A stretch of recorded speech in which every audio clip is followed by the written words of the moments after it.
mengantarkan Onyx ke match point. Atau dengan break yang mungkin cukup lebih panjang dari beberapa game sebelumnya, RRQ bisa reset, bisa menemukan celah untuk mendapatkan game yang ketiga. Oke.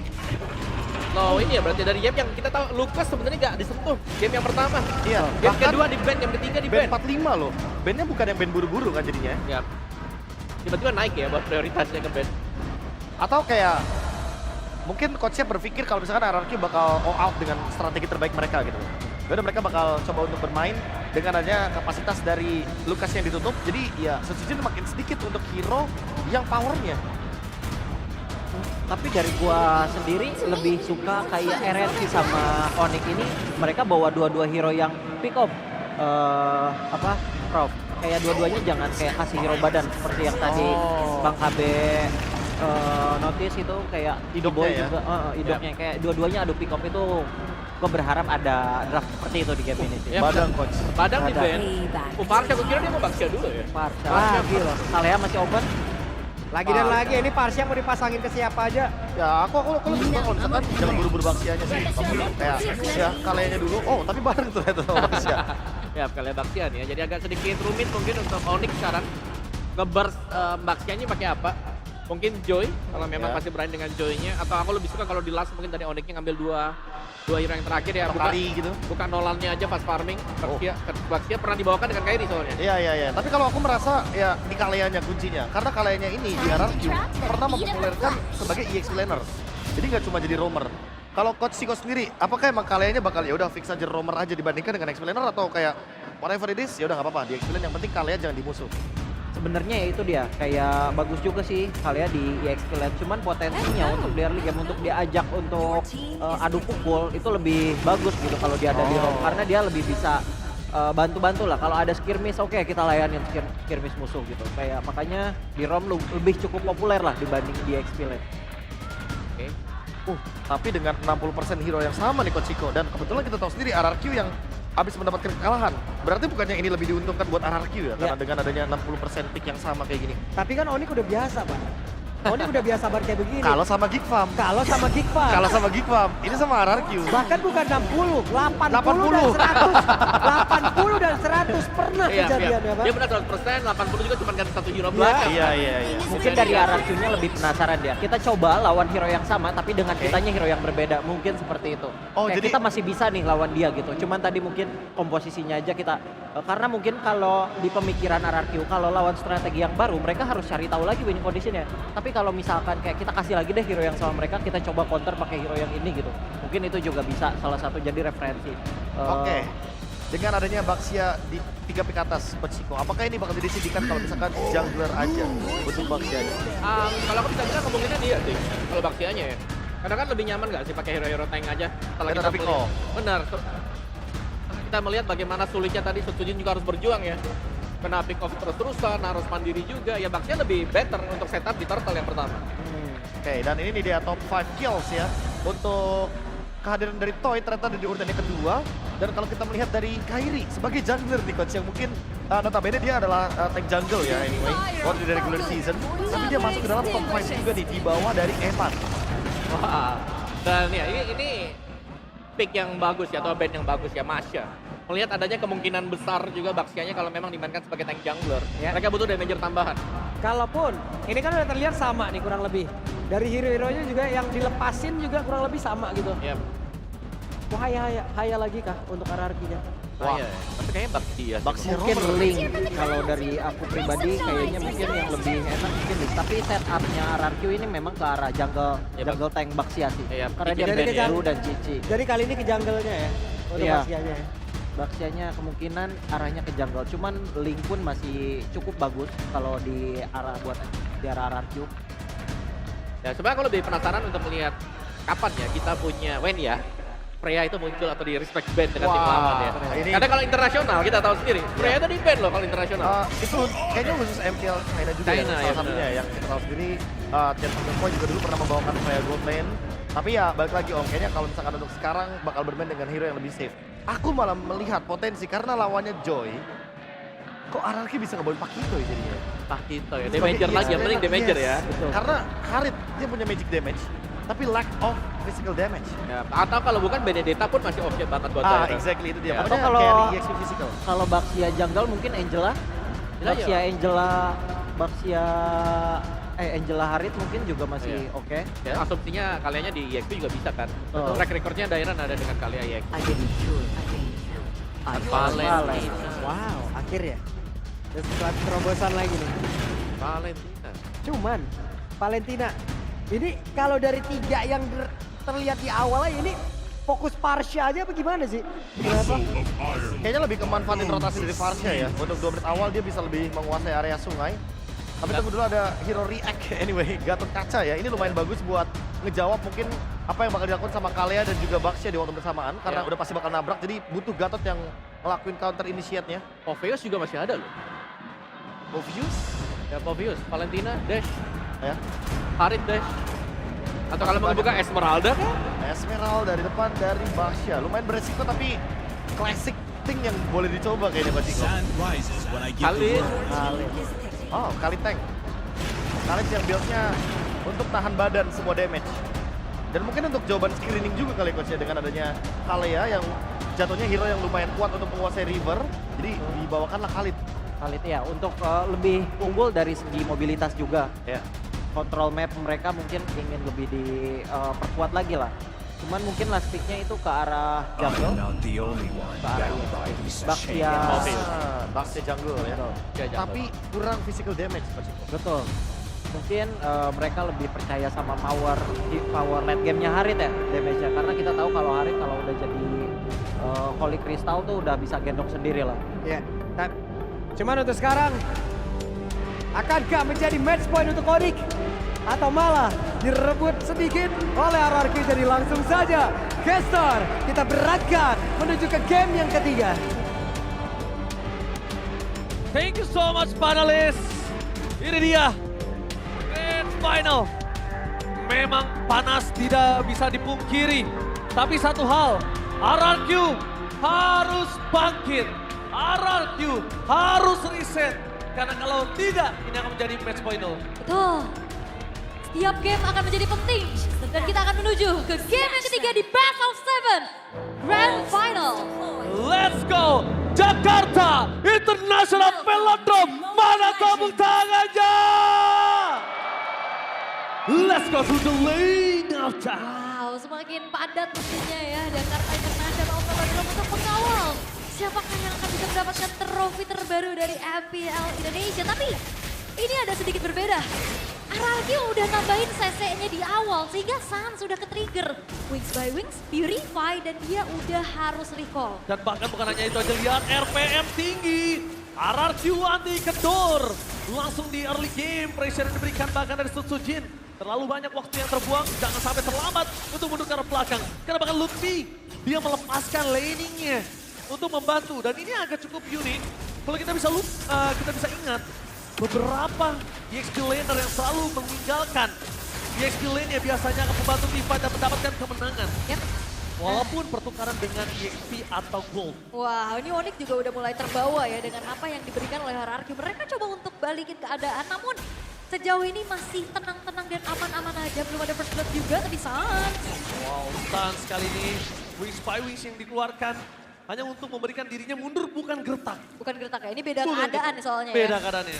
Benar, karena memang agresif banget ya tentunya. Bagaimana Rins juga sustain banget dengan adanya satu buah pergerakan Brave Smite juga yang dibawakan. Itu pun dari Idok. Idoknya akan jauh lebih aktif dan juga lebih sustain di depan nantinya dengan adanya satu buah firmness juga di sana. Sementara Sans ini diredam. Agresivitasnya udah nggak boleh terlalu terlihat seperti di game 1 dan kedua karena RRQ mereka udah mulai mendapatkan keuntungan demi keuntungan di early game. Susujin sudah berada di level 4. Zoning out telah terjadi, Kairi sudah available untuk level 4 kali ini. Tim RRQ memaksa untuk seorang Sans mundur karena nampaknya Purify-nya kembali dan flicker. Good play! Terjadi di arah mid lane, gila Sans! Dan bahkan Slender mesin yang on point membuat Susujin harus mundur ke arah belakang. G-Boy mereka mau defensif, tapi Dairon tidak akan melepaskan G-Boy dimanapun dia berada. Susujin dengan tank junglernya, dia lebih perkasa. Dia memaksa Kairi untuk mundur dari jungle yang dia miliki. Bahkan Lutfi dengan damage yang diberikan dari Sword Giant tidak bisa dibendung dan damage tambahan. Dan langsung nabis lane. Lutfi ter-takedown. Dan Idok kali ini berkuasa atas jungle yang diberikan dari Simonic. Bahkan Keyboy kerjaan untuk pulang. Karena pikiran dia keluarkan telah hilang. Dan ini dia RRQ dengan RPM tinggi. Fanti Kendor. Intensitas tinggi. Kali ini riset yang dilakukan RRQ cukup cepat.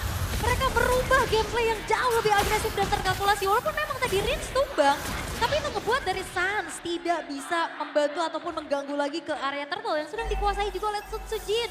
Turtle 1 dapat, purple buff dari Kairi juga tadi barusan hilang. Sehingga pattern yang dimiliki oleh Kairi ini udah lumayan patah. Dan dia gak akan bisa level 15 secepat tadi di game kedua. Ya lihat dari audience prediction bahkan 5-1 berbanding 4-9. Ketat sekali.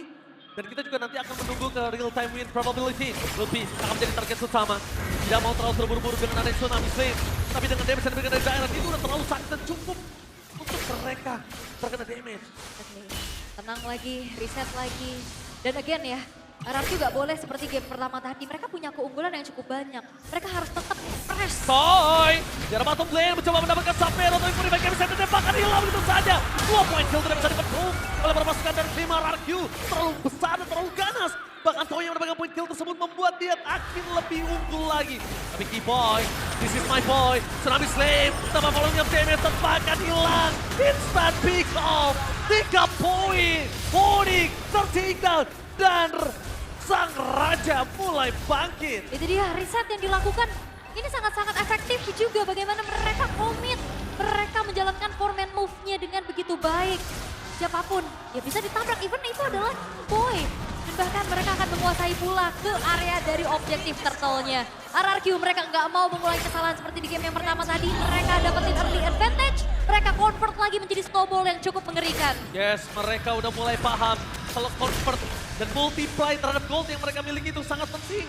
Tidak boleh memberikan sedikit nafas untuk Simonic dan ingat, para pasukan dari Simonic, mereka punya satu keahlian yang mungkin hampir jarang dimiliki oleh tim yang di MPL Indonesia. Reset in game. Itu dia. Reset in game, bounce back in game, depakan Tsunami Slave. Keyboy menjadi pilihan utama, depakan. Ready Sestrom bukan menjadi semua jawaban.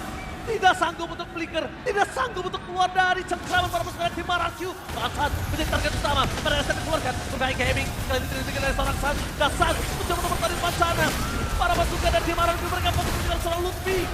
Tapi dengan adanya Sunfire dan S-Track yang cukup menakutkan, membuat tim RRQ akhirnya mundur. Oke, dan Sutsujin hanya berupaya lagi untuk secure ke arah Orange Buff. Oke, tidak bisa dibendung, tapi Red Bull dan Ongkoy dan bahkan apa kelakuan dia malah menengkelapkan Lempe. Sapphire ter-takedown, double kill from Toy. 2 rookie monster di top laner dari RRQ dan Onyx benar-benar saling menunjukkan tariknya masing-masing. Benar, dan RRQ sudah mulai bangkit. Riset mereka sangat-sangat terlihat. Membuat akhirnya sang Raja Langit harus memutar otak kembali bagaimana menghentikan. Sekarang CC tinggi yang lagi digas terus oleh RRQ dan semuanya objektif dari turret, dari turtle, dan bahkan jungle-jungle yang dimiliki oleh Kairi sekarang sudah habis. Lihat bagaimana perbedaan segi gold yang sangat-sangat terasa terutama di Toy. Asuransi yang sangat-sangat menjanjikan dengan adanya 2 item yang sudah selesai. 2 item gold laner, 1 turret, dan bahkan menuju ke arah perfect turtle. Ini bahaya banget untuk para pasukan dari tim Onyx sih. Ya, 9-1. Ini dimulai dengan adanya Sun yang kena pressure. Akhirnya dia nggak bisa juga menjadi follow up damage. Tadi Lutfi sebenarnya udah oke kena 2 orang, tapi balik lagi gak ada follow up damage yang cukup karena memang itemnya sedang sangat-sangat tertinggal. Sementara di-convert lagi dengan adanya sebuah keuntungan menuju ke arah di reset. Dia gak mau terlalu terburu-buru untuk turtle-nya, Keyboy. Oke, orang terlebih dahulu kah? Nampaknya tapi Iron mencoba melakukan zoning out terhadap seorang Keyboy. Raging Sensor for defensive Prince menjadi target utama. Flicker for defensive dari seorang Keyboy. Membuat para pasukan dari tim RRQ udah pasti akan mendapatkan point kill dari dirinya. Tapi ternyata Keyboy still survive. Oke, dia beli waktu saja loh. Keyboy! Waktu yang terlalu banyak dinilai oleh para pasukan dari Keyboy ke atas Keyboy. Tapi dengan adanya Keyboy yang tidak bisa recall. Tandanya jungle dari seorang Kairi. Itu nggak bisa di-defense. Dan lihat di arah bottom lane. 3 pemain dari tim RRQ standby semua mereka. Iya, dan Keyboy memang hanya mendelay dan banyak banget waktu yang dibuang. Oke, ternyata waktu yang dibuang terlalu banyak. Dan bahkan di arah bottom lane mereka kehilangan 1-2. Ini turret. Walaupun bukan best turret, tapi ini sangat mahal. Yap. Membuat waktu yang mahal, membuat Keyboy tidak pulang, Kairi nggak punya space karena jungle, dan bahkan Purple potensinya hilang. Yap, tapi sepertinya Suzujin tidak akan tinggal diam ya. Dia bakal coba untuk mencari potensi siapapun yang nantinya akan bisa ditabrak. Sementara 7.500 ini di series ini gap yang terlihat cukup jauh ya di menit ke-7. Yes, dan itu dia para pasukan dari tim RRQ. Mereka punya 7.700 gold. Tapi ingat, Onyx pernah membalikan kembali keadaan kondisi-kondisi owning dari lawannya seperti ini. Dan RRQ tidak boleh termakan adrenalin rush. Oke, Jadi dua kondisi yang harus dilakukan oleh kedua belah tim seperti itu. penting-penting ya. Karena ini bukan cuma sekedar dari strategi, game plan dan gameplay. Tapi mentalitas dan decision. Itu akan menjadi pengaruh yang cukup besar tentunya. Tapi untuk RRQ, Tapi lihat saat di depan sana, Purify Game, Defender Restrike mencoba dihindari dan kill Sans. Dengan Lionel Sans berhasil menggocek 2 damage yang diberikan oleh tim RRQ. Seakan-akan burung dari seorang Sans ini benar-benar jago untuk menggocek. ya Angkara Sans ya benar-benar wings by wingsnya bisa membuat akhirnya dirinya selamat atas IMU terhadap Leader Ice Track dari Rin. Yes, burung bukan sembarang burung. Bukan ya. Tapi lihat dari bottom lane, bakal coba dikejar Kairi. Dengan ada L3 Fine Beast, tapi The Iron. Informasi yang didapatkan adalah para pasukan dari tim RRQ. Mereka tinggal memilih untuk invite jungle atau menuju ke arah Lord. Karena kalau invite gagal menuju ke arah jungle yang dari Kairi, Lord akan dimiliki Onyx. Oke. Tapi untuk 5 detik lagi menuju ke arah Lord, yang pertama akan muncul sambil terlihat bagaimana semua vision coba untuk dikuasai oleh RRQ. Terutama untuk Idok. Dan sekarang Idok udah gak segan-segan sih makan siapapun yang ada di depan. Even itu Lutfi ataupun Keyboy. Ya karena damage-nya cukup. Heeh. Karena 8.000 gold difference. Mungkin kalau equal dari sisi goldnya itu Idok akan mikir untuk 2 kali sih. Oke, tapi ya harusnya ini akan direlakan dulu oleh Onyx. Kebetulan ini masih Lord yang pertama juga. Walaupun memang kalau ngeliat dari top lane-nya ini udah bottomnya juga, udah terekspos sekali untuk base turret-nya. Akankah Holy Defense ini akan bisa membantu juga nantinya Onyx bisa melakukan defensif ataukah RRQ? Mereka yang udah unggul terlalu jauh ini udah gak bisa lagi untuk ditahan. Oh, Flicker! Bakal langsung ada Tsunami Slam! Sans! Gak bisa melakukan defensif untuk para pasukan dari tim Onyx dan RRQ. Mendapatkan keunggulan dengan tidaknya Feder Restrict dari Sans. Mereka harus segera menyelesaikan top turret atau Onyx akan bisa membalikkan kembali keadaan. Benar, dan kita melihat potensi maksimal dari bagaimana Kalea di tangan dari Idok yang sangat-sangat aktif. Oke. Dan sekarang udah ada bleeding time bahkan. Bukan hanya sangat aktif full, tapi cukup menggetarkan. Tidak takut, tidak peduli dengan adanya Purify sekalipun. Idok, label, standby. Para pasukan dari tim Onyx, Sans sudah kembali lagi hadir ke lane of dance. Pada SM jadi pilihan utama, tapi diusir mudah-mudahan ke arah belakang. Dan Idok tidak mau terlalu terburu-buru, bahkan Tyrant. Zoning out yang terjadi, fokus ke arah base, dan Zaman Force akhirnya mendapatkan poin. Turret dan Lutfi, mau tidak mau, cuma bisa menerima damage. Mau tidak mau, Lutfi cuma bisa mengabsorb apa yang mereka miliki. Dan kali ini RRQ mereka juga perlu... Tyrant! Tepakan! Lihat, para pasukan dari tim RRQ memporak-porandakan tim Onyx. Membuat para pasukan dari tim RRQ berhasil mendapatkan poin kalian cukup banyak. Best terbuka sangat besar. Kairi tersinggung sendiri. Tsunami Slam akan bisa bertahan. Ini bencana! Sang Raja kembali bangkit di game yang ketiga. Dan ini dia, the winner di game yang ketiga, RRQ. Itu dia, Grand Final bukan bicara tentang strategi belaka, tapi mentalitas. Reset begitu cepat, membuat RRQ mendominasi di game yang ketiga dan mencuri 1 poin. Full domination. Full domination.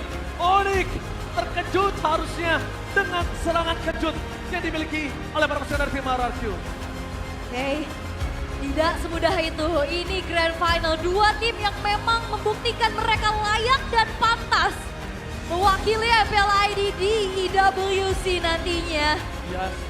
Dan bahkan bukan hanya Keyboy yang mencekam, tapi ternyata kehadiran Idok sebagai Kalea di sana juga mencekam untuk Mencekam para banget. pasukan Sang Raja Langit. Yap. Wah, apakah persyaratannya menang early sama dengan win? Menang early sama dengan win, kebanyakan terjadi di MPL Indonesia.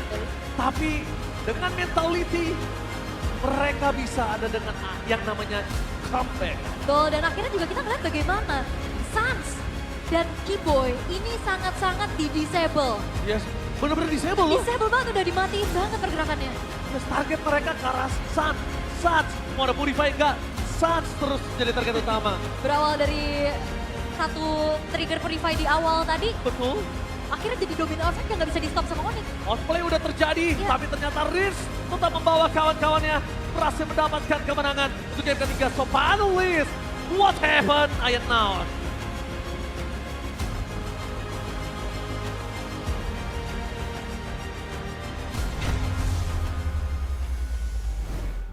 Yap, itu dia 2-1 pada akhirnya skor untuk sekarang.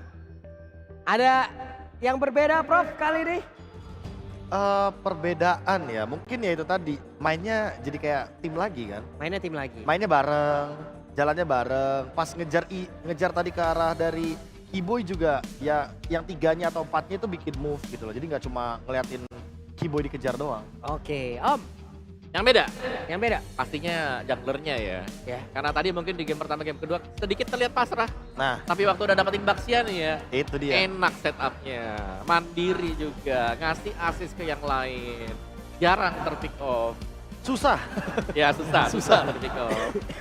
Karena memang banyak yang bisa dikombinasikan dengan yang lain juga. Sedangkan dari Onyx sendiri kayaknya mereka cukup patah ya dari awal-awal. Betul, setuju sih.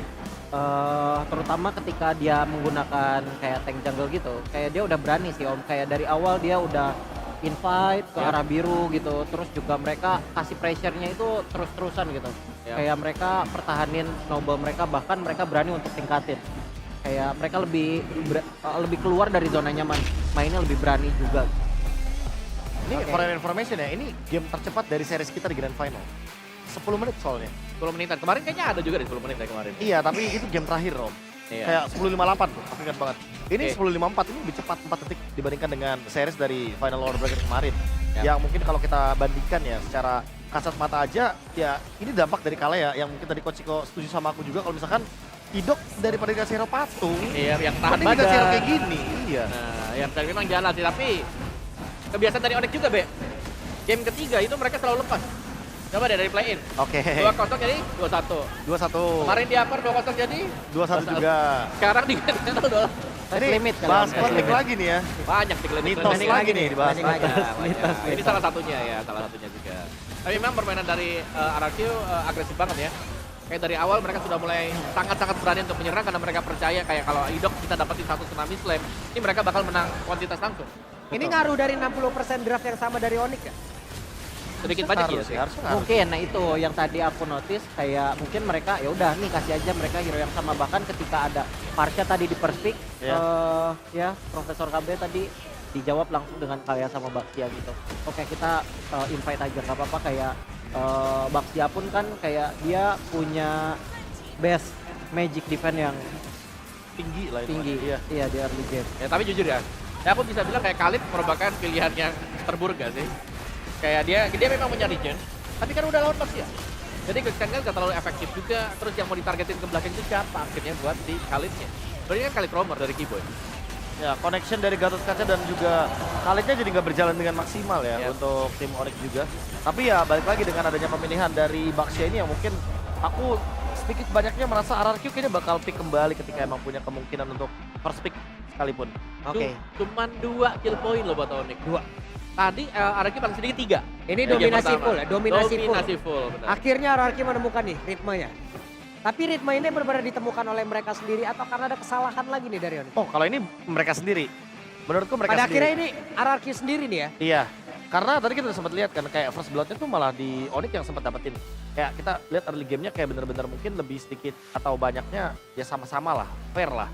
Kill-nya juga gak terlalu banyak, tapi semenjak snowballing dari area yang didapatkan objektif kayak turtle, turret, kan kayak langsung ada gap yang begitu jauh dan emang bener hyper carry-nya di Toy. Mereka ingin menekan map biar nantinya teman-teman dari Onyx juga nggak punya ruang dan cuma punya satu laning loh. Ingat, Onyx cuma punya di top lane doang buat farming. Ya, beda sama game-game sebelumnya di mana Kairi bisa farming di bawah, bisa farming di mid, bisa farming di jungle. Ya, perbedaan dari networknya juga udah terlihat gitu ya. Ya, damage dengan Kairi aja cuma 8.000 loh. Iya. Pakai goy. Hero yang kita tahu ini eksplosif di awal ya. Bahkan Starlium set-nya ke delay sampai dengan menit yang kelima buat Kairi. Berbeda dengan Sujin ya, ini nyaman banget. Tough Boot, Molten Essence, Radiant Armor bisa nahan damage magic dari Sun Kairi yang jadi di sekitar menit ke-5an juga berarti. Ya, Ada dan Blade Armor. udah. Iya, Blade Armor itu udah menjawab Tavero banget. Ada berapa Blade Armor? 2 ya berarti kan memang 2. Terus kena Heavy Crossbow, wah itu teriak sendiri pasti retailnya, bener gak? Iya, karena ini juga sih Om, kayak aku suka sama pemilihan item buat di rinsnya, kayak dia nggak buru-buru jadiin sepatu, kayak dia langsung jadiin dulu glowing. Aha. Dan ya kayak Khalidnya akhirnya nggak punya orang untuk dia kasih pressure gitu. Ketemunya Baxia, ketemunya sama Kalea, sama Hovius gitu. Ini adalah lihat ya timeline yang begitu hancur dan begitu baik dari